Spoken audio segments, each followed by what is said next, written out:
তুমি আজকে শ্রীরামপুরেতে গিয়ে কি কিনে চলে প্রিয়া? আমি আমি আজ শ্রীরামপুরেতে গিয়ে একটা জিনিস কিনেছি গাইস, তোমাদেরকে দেখাচ্ছি। এই চকলেটটা কিন্তু তোমরা সবাই দেখেছো যে এটা খুব ভাইরাল একটা চকলেট, এখন সবাই ভিডিও বানাচ্ছে এই চকলেটটা।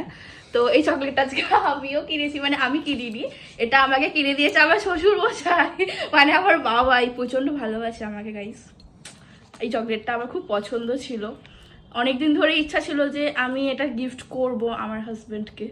তো এবারে আমি যেহেতু ভেবেছিলাম যে গিফট করব আর আমার অ্যানিভার্সারিতে করব, তো আজকে শ্রীরামপুরে গিয়ে দেখলাম এই চকলেটটা। তো আমি দাম করলাম, কত টাকা দাম, এত টাকা দাম বলেছে গাইস।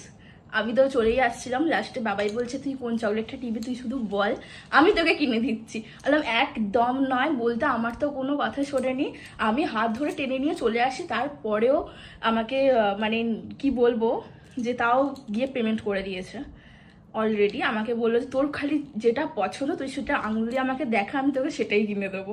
মাও মাও তো দিতে আর চাইছিল আমার না। হাজবেন্ড পিছন থেকে এটা দেখিয়ে দিয়েছে, আর আমার শাশুড়ি বাবু এটা দেখিয়ে দিয়েছে, তো এটাই আমাকে কিনে দিয়েছে। তো যাই হোক, একটা ইচ্ছা ছিল, মাও তো নিয়ে ওটা তো পালিয়ে গেছিল। যেটা আমারও একটা ইচ্ছা ছিল যে এটা আমি খাবো, তো এটা এখন আমি কিনেছি। নাও চলো এবার আমি কিন্তু তোমাদেরকে এটা আনবক্সিং করে দেখাবো।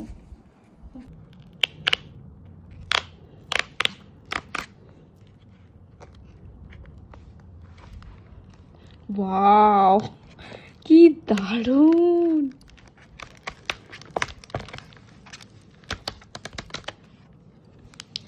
ও মাই গড, কি সুন্দর জিনিসটা! আমার তো হেভি লাগবে। আরো খুলো না ওটাকে।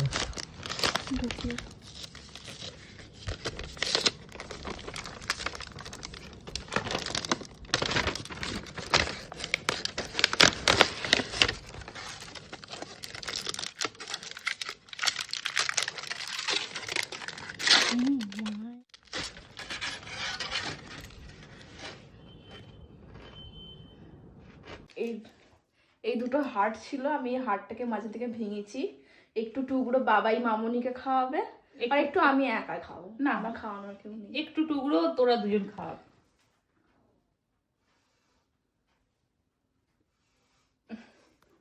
এবার খাওয়া, তোর দুজনকে খাওয়া।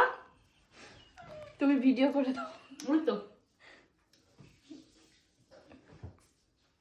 ও হাফ খেয়েই নিল, আমাকে কি দেবে? চকলেটটা কিন্তু দারুণ খেতে ছিল। আর কারা কারা এই চকলেটটা খেয়েছো অবশ্যই আমাকে কমেন্টে জানিও। আর আজকের ভিডিওটা কেমন লাগলো